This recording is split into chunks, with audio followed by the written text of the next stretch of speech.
अब आ गई पूर्वांचल की बारी।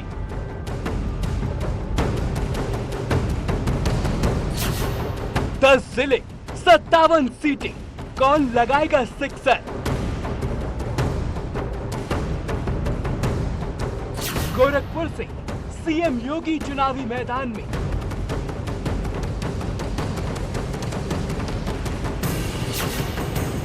कुल 676 उम्मीदवारों की किस्मत दांव पर।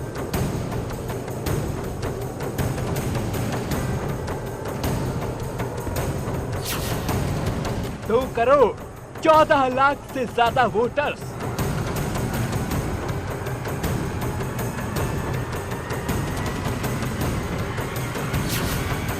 पूर्वांचल के रण में कौन लहराएगा परचम?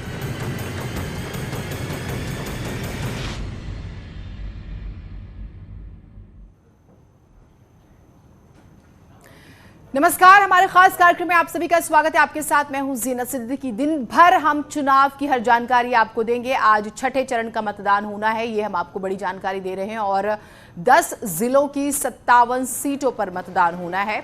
तो यूपी विधानसभा चुनाव में अब तक 5 चरण के चुनाव संपन्न हो चुके हैं और आज छठे चरण का मतदान हो रहा है। आज 10 जिलों की कुल 57 सीटों पर वोटिंग होगी। चुनाव मैदान में कुल 676 उम्मीदवार अपनी किस्मत आजमा रहे हैं। तो इन 57 जिन सीटों का हम जिक्र कर रहे हैं, 10 जिले, 57 सीटें, 676 प्रत्याशी और बहुत ही महत्वपूर्ण ये छठा चरण भी।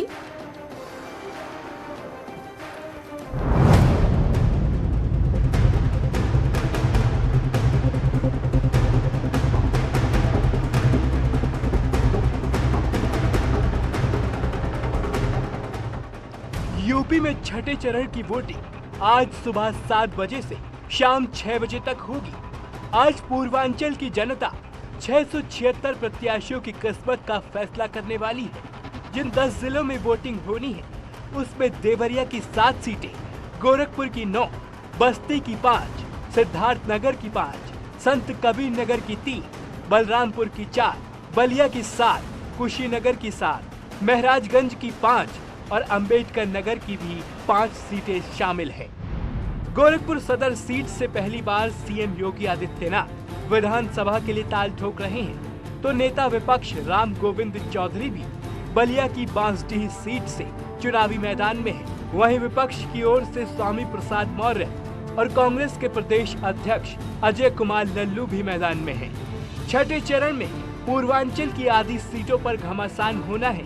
इसके लिए कुल 676 उम्मीदवार सियासी मैदान में हैं।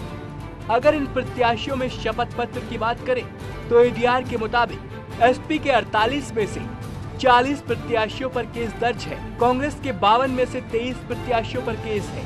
बीएसपी के 57 में से 22 प्रत्याशियों पर केस है। बीजेपी के 52 में से 23 प्रत्याशियों पर केस दर्ज है।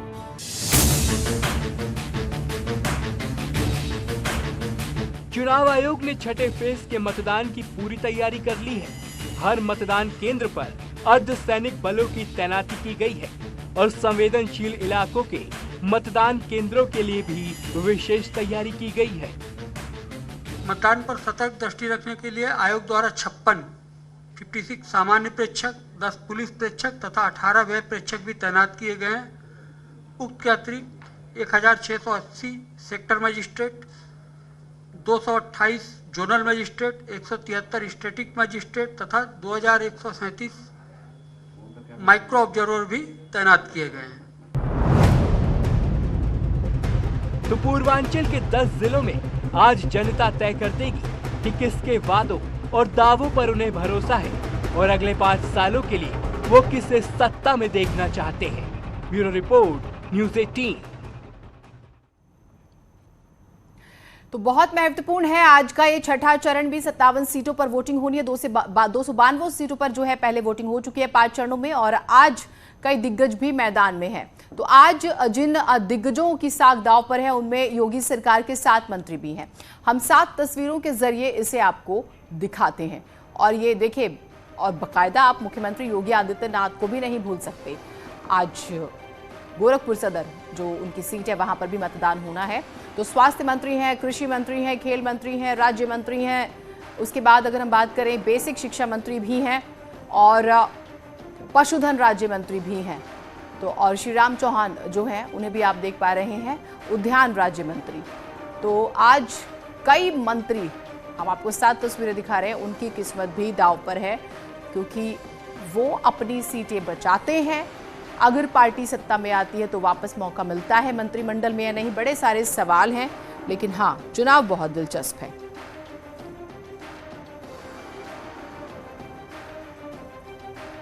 तो हम छठे फेज का जिक्र कर रहे हैं।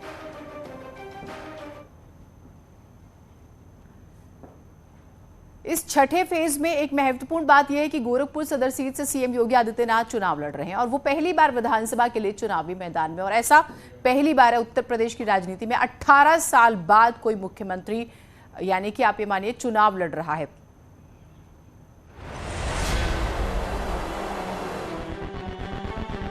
गोरखपुर और राष्ट्रपति से कांग्रेस को कोई लेना देना नहीं।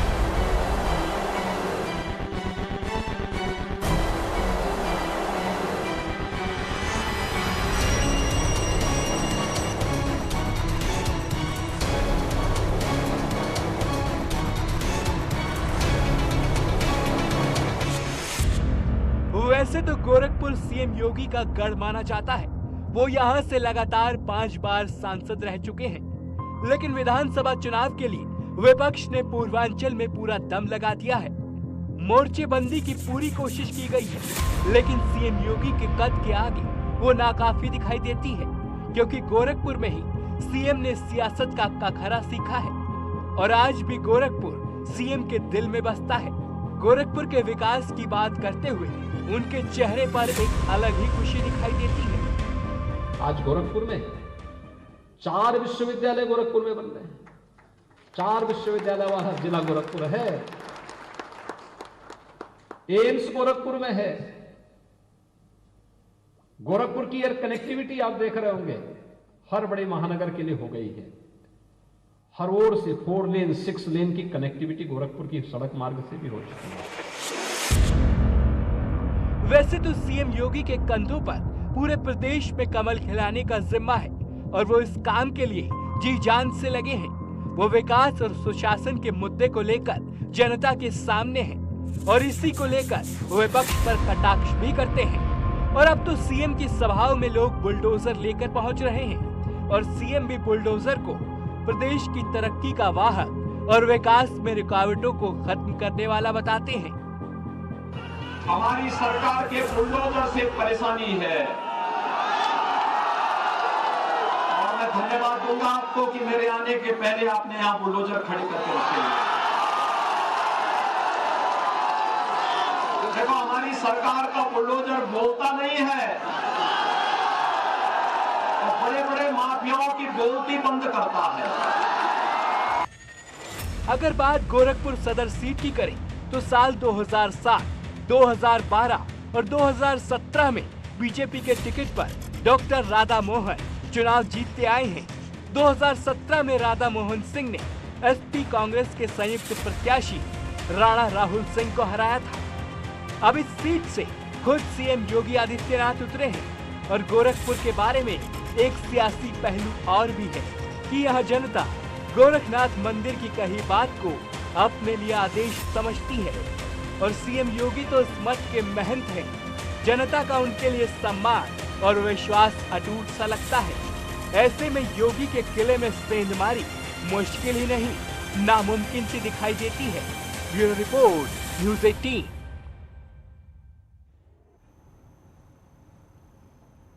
दरअसल गोरखपुर मुख्यमंत्री योगी आदित्यनाथ की कर्म भूमि है और उम्र का बहुत बड़ा हिस्सा वहां पर गुजरा है, तो महत्वपूर्ण कितना है आप समझ सकते हैं। सीएम योगी ने लोगों से लोकतंत्र के इस महापर्व में बढ़ चढ़कर हिस्सा लेने की अपील की है। उन्होंने लोगों से पूछा है कि आपको सुरक्षा देने वाले बीजेपी की सरकार चाहिए या फिर आतंकियों दंगाइयों को संरक्षण देने वाली सरकार। तो आज छठा रण है और अमूमन वो हर चरण के दिन उनका एक ट्वीट आता है या वो अपनी बात जरूर रखते हैं। तो आज ये बात जो है सामने आई है, वो जो कह रहे हैं वो देखिए। सीएम योगी ने लोगों से वोटिंग की अपील भी की और पूछा भी।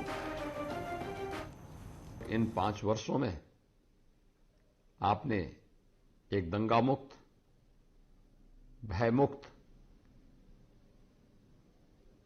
सरकार भी देखी है, और पेशेवर दंगाइयों और माफियाओं के खिलाफ बुलडोजर के बेहतर उपयोग को भी देखा है। हमने युवा, महिलाओं, किसानों, दलितों, पिछड़ों और समाज के सभी तबकों के विकास के लिए अभूतपूर्व करने का प्रयास किया। अब आपके लिए ये निर्णय की घड़ी है कि आप किसे चुने, आतंकियों, दंगाइयों, पेशेवर माफियाओं का साथ देने वाले और आपके परिवार को डराने वालों को, अथवा जिन्होंने आपको सुरक्षा के साथ विकास, रोजगार एवं बेहतर जीवन की गारंटी दी है। अगर आप चुके तो इन 5 वर्षों की मेहनत पर पानी फिर जाएगा। आप सभी से मेरी अपील है कि आप सभी उत्तर प्रदेश की दशा और दिशा तय करने के लिए लोकतंत्र के इस महापर्व में अवश्य भागीदार बने। आपका एक वोट उत्तर प्रदेश को देश की अग्रणी अर्थव्यवस्था बनाने में निर्णायक साबित होगा। तो मुख्यमंत्री योगी आदित्यनाथ अपील कर रहे थे कि आपको कैसी सरकार चाहिए, वो ये पूछ रहे थे। 5 सालों के तपस्या का वो जिक्र कर रहे थे। कुछ महत्वपूर्ण जानकारी हम आपको ग्राफिक्स के जरिए भी यहां पर बताएंगे किस तरह से ये चुनाव महत्वपूर्ण है। बीजेपी को इन 57 सीटों में से 2017 में कितनी सीटें मिली थी, उसके बाद अगर हम देखें विशेष तौर पर कितना महत्वपूर्ण ये चुनाव हो जाता है, वो भी हम आपको लगातार जानकारी दे भी रहे हैं। तो थोड़ी देर में वोटिंग शुरू हो जाएगी और वोटिंग प्रतिशत हम आपको 2017 का दिखा रहे हैं, क्योंकि बीजेपी को 46 सीटें 2017 में मिली थी और 37.77% वोट मिले थे। गोरखपुर में 55% वोटिंग हुई थी। दरअसल सवाल ये है कि क्या इस साल 2017 का रिकॉर्ड टूटेगा? क्या ज्यादा संख्या में लोग मतदान करने वोटिंग बूथ पर पहुंचेंगे? इन्हीं सवालों के साथ जो है आपको हम ये समझने की कोशिश करें कि इस बार दरअसल वोटिंग कैसे करेगी जनता, बढ़ चढ़कर वोट करेगी या नहीं करेगी। बदलाव का जिसका जिक्र होता है, अंबेडकर नगर में देखिए 64% जो है वोटिंग हुई थी, वो भी हम आपको बता रहे हैं।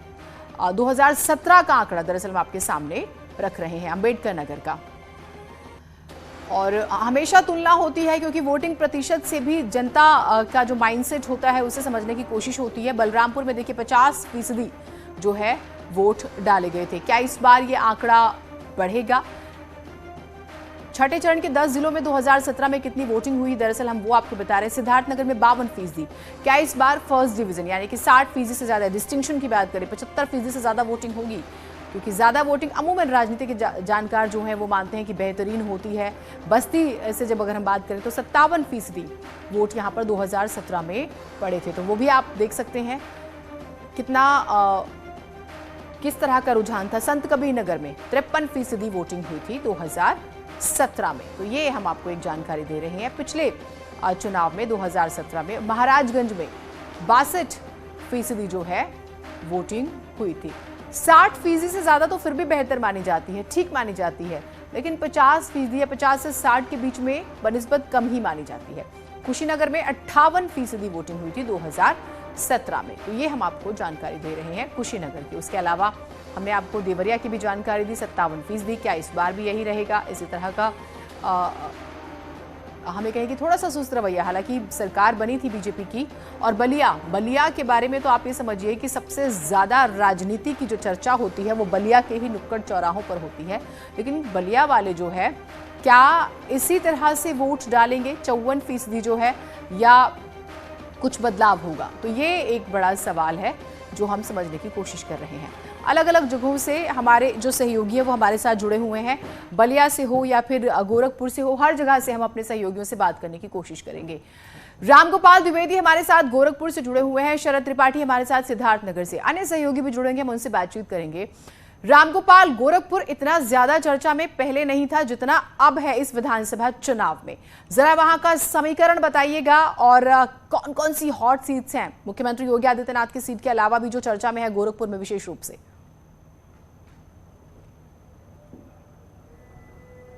बिल्कुल, लेकिन उसके पहले मैं एक तस्वीर आपको दिखाऊं। इस वक्त मैं गोरक्षनाथ मंदिर में मौजूद हूं और अब यहां पे एक्टिविटी बढ़ गई है। 6:30 बजे के करीब मुख्यमंत्री योगी आदित्यनाथ अपने कक्ष से नीचे उतरेंगे और उसके बाद वो भगवान गोरक्षनाथ की दर्शन पूजन करेंगे और फिर जो इसी मंदिर के ठीक पीछे प्राथमिक विद्यालय है, कन्या प्राथमिक विद्यालय है, वहां पे जाएंगे और बूथ नंबर 246 में वो अपना मतदान करेंगे। 7 बजे का उनका शेड्यूल है, लेकिन ये कोशिश की जा रही है, उम्मीद की जा रही है कि 7:15 बजे तक मुख्यमंत्री योगी आदित्यनाथ यहां पे अपना मतदान करेंगे। और गोरखनाथ मंदिर में अब जो एक्टिविटी है लोगों की, चाहे सुरक्षा फोर्स की हो या उनके अन्य लोगों की, उन सभी लोगों की एक्टिविटी बढ़ चुकी है। जहां तक हॉट सीट की बात है तो हम सबसे पहले गोरखपुर शहर सीट की बात करेंगे। गोरखपुर शहर सीट जो है ये मुख्यमंत्री योगी आदित्यनाथ का गढ़ माना जाएगा, क्योंकि इस 2002 में जब भारतीय जनता पार्टी ने शिव प्रताप शुक्ला को चुनाव लड़ाया था, तब योगी आदित्यनाथ ने हिंदू महासभा के टिकट पे राधा मोहन दास अग्रवाल को चुनावी मैदान में उतारा था और उन्होंने भाजपा प्रत्याशी को मात देकर विजय हासिल की थी। हालांकि वो बाद में फिर भारतीय जनता पार्टी में शामिल हो गए थे। तो आप इसी से अंदाजा लगाइए कि भाजपा एक पार्टी होने के साथ साथ तब योगी आदित्यनाथ अब राजनीति में नए थे। 1998 में वो सांसद बने थे और 2002 में ही उन्होंने अपनी ताकत इस गोरखपुर शहर सीट पे दिखा दी थी। तो आज वो जब खुद इस शहर विधानसभा से प्रत्याशी हैं तो आप सहज अंदाजा लगाइए कि किस तरीके का यहाँ के लोगों के अंदर भावनाएं हैं और किस तरीके की लोग वोट प्रतिशत देने के लिए आगे आ रहे हैं। बिल्कुल, और ये तो हम समझ रहे हैं। अब फटाफट से जरा जातिगत जो समीकरण है वो बता दीजिए हमारे दर्शकों को, क्योंकि बहुत महत्वपूर्ण है। जो प्रत्याशी उतारे गए हैं, कोशिश यही हुई है कि हर सीट को फंसाया जाए विपक्ष की तरफ से, तो वो जरा जल्दी से समझा दीजिए। बिल्कुल, सदर सीट को फंसाने के लिए जो है कभी योगी आदित्यनाथ के ही करीबी रहे और उपेंद्र शुक्ला, स्वर्गीय उपेंद्र शुक्ला की पत्नी को, सुभावती शुक्ला को उतारा गया है कि उनसे ये कोशिश की गई कि जो सपा के कोर वोट बैंक है उसके साथ साथ ब्राह्मण वोट बैंक को भी साधने की कोशिश की गई है। इसी तरीके से जो दूसरी जिले की दूसरी सबसे हॉट सीट है वो है चिल्लूपार, जहां पे पंडित हरशंकर तिवारी के पुत्र जो मौजूदा विधायक है विनय शंकर तिवारी, वो इस बार बसपा छोड़ के सपा से सवारी कर रहे हैं और उनके मुकाबले जो राजेश त्रिपाठी है, जिन्होंने 2007 और 12 में हरशंकर तिवारी को हराया था बसपा के चुनाव चिन्ह पे, वो इस बार भाजपा के से चुनावी ताल ठोक रहे हैं। और चिल्लूपार की बात करें तो वहां पे सबसे अधिक दलित मतदाता हूं, उसके बाद फिर ब्राह्मण मतदाता है। तो चिल्लूपार इस तरीके से वहां पे हॉट हो जाती है। तीसरी एक हॉट सीट है खजनी, जहां पे भाजपा के कद्दावर नेता और कटल सरकार में भी केंद्रीय मंत्री रहे श्री राम चौहान, जो मौजूदा सरकार में भी मंत्री हैं, वो वहां पे हैं। वहां के मौजूदा विधायक जो संत प्रसाद थे वो बेलदार जात से आते थे, उनका टिकट काट दिया गया और इसी कारण श्री राम चौहान जो बेलदार से आते हैं, वो संत कबीर नगर के धनगढ़ा से विधायक थे, उनको यहां पे लाके चुनाव लड़ाया गया है। इसी तरीके से एक चौथी सीट है पूर्व मुख्यमंत्री वीर बहादुर सिंह के पुत्र फतेह बहादुर सिंह, जो कैंपियरगंज से चुनावी मैदान में है, उनकी भी एक अंतिम परीक्षा। हालांकि कैंपियरगंज से लगातार फतेह बहादुर निर्दल भी चुनाव जीतते आ रहे हैं और 2017 में भी उनका दबदबा रहा। जी ठीक, मैं और इस पर बातचीत करूंगी आपसे। आपने 4 सीटों का जिक्र किया और आपने विनय शंकर तिवारी का जिक्र किया। दरअसल विनय शंकर तिवारी का जब जिक्र होता है तो इसके जरिए कोशिश समाजवादी पार्टी ने बहुत महत्वपूर्ण की है बीजेपी को घेरने की, जब ये परिवार आता है। और हाँ, अपने दर्शकों को एक महत्वपूर्ण जानकारी हम देते, 292 सीटें, तो आप ये समझिए कि मिला जुला समीकरण था वहां पर। लेकिन जब आप पूर्वांचल की 111 सीटों पर मतदान हो रहा है तो यहां पर ओबीसी ही बहुत महत्वपूर्ण है। 65 जातियां हैं उत्तर प्रदेश में जो बिखरी हुई है, उन्हें साधने की कोशिश हो रही है टिकटों के बंटवारे के जरिए। शरद हमारे साथ सिद्धार्थनगर से हैं। शरद, सिद्धार्थनगर की मैं बात करूं, 5 विधानसभा सीटें, जरा फटाफट से बताइए इस वक्त आप कहां पर हैं, क्या तैयारियां हैं, किसी पोलिंग बूथ पर हैं तो, और जो हॉट सीट्स हैं और जो समीकरण है जरा बताइए हमारे दर्शकों को। सिद्धार्थनगर में 5 विधानसभाओं पे आज चुनाव होगा, जिसमें से 2 सबसे वीआईपी सीट है, एक है इटवा और दूसरी है बांसी। इटवा में बेसिक शिक्षा मंत्री डॉक्टर सतीश द्विवेदी के सामने 6 बार के विधायक और पूर्व विधानसभा अध्यक्ष माता प्रसाद पांडे जी। वहीं बांसी में स्वास्थ्य मंत्री जय प्रताप सिंह, की सीधी लड़ाई समाजवादी पार्टी के नवीन उर्फ मोनू दुबे से है। इसके अलावा जो सिद्धार्थनगर की बाकी विधानसभा की सीटें हैं वहां पर भाजपा के प्रत्याशी कपिलवस्त में श्याम धनी राही और इनकी सीधी लड़ाई समाजवादी पार्टी के विजय पासवान से है। वही शहरतगढ़ का समीकरण सबसे कठिन माना जा रहा है क्योंकि वहां पे भारतीय जनता पार्टी ने अपना दल के साथ गठबंधन कर विनय वर्मा को उतारा है। वही समाजवादी पार्टी ने अपने गठबंधन कर निषाद प्रेमचंद कश्यप को उतारा है। वहीं पे स्थानीय नेता जो पहले भाजपा के नेता रहे राधे रमण त्रिपाठी, इन्होंने बसपा का दामन थामते हुए शहरतगढ़ विधानसभा से लड़ रहे हैं। वहीं कांग्रेस की तरफ से पप्पू चौधरी वहां की तैयारी वहां कांग्रेस की तरफ से चुनाव लड़ रहे हैं। ऐसे में देखने वाली बात यह है कि जातिगत आंकड़े और बाकी सारी चीजें स्थानीय लोगों और स्थानीय बनाम बाहरी पे पूरी तरह से डिपेंड हो गई हैं। जो पहले मुद्दे हुआ करते थे विकास के मुद्दे, ये एक तरफ होते जा रहे हैं और दूसरी तरफ स्थानीय बनाम बाहरी के मुद्दे होते जा रहे हैं। बाकी अगर हम दूसरी जगह पे देखें, जो हमारी दूसरी विधानसभा की सीटें हैं डुमरियागंज में, डुमरियागंज राजेंद्र प्रताप सिंह वहाँ के विधायक भी रहे हैं और भाजपा की तरफ से उनका प्रचार करने मुख्यमंत्री योगी आदित्यनाथ भी आए थे, लेकिन उनके ऊपर पहले भी कई मुकदमे हो चुके हैं। उन्होंने जो स्टेटमेंट दी, उन्होंने जो बातें कही माइनॉरिटी को लेकर और हिंदुओं को लेकर भी, तो इस तरह से लोग नाराज भी हुए थे। लेकिन अब देखना है कि चुनावी समीकरण किस तरफ घूमता है। आज मतदान होना है और बाकी जगहों पर ठीक है, आप सभी से और ज्यादा बातचीत करेंगे। आज मतदान होना है, अपील तो हम लगातार करते हैं कि भाई आप बढ़ चढ़कर वोट जरूर दीजिए। और ये जो वोट प्रतिशत हम आपको दिखा रहे थे 2017 का, संभावना यह है कि ये बढ़ जाए। कौन सी सीटें हैं, कौन से मुद्दे हैं, पूर्वांचल क्यों महत्वपूर्ण है, क्या जातिगत समीकरण है, क्या ब्राह्मण कार्ड खेला गया, यहाँ पर सब बताएंगे आपको। एक छोटा ब्रेक ले रहे हैं, कहीं मत जाइएगा।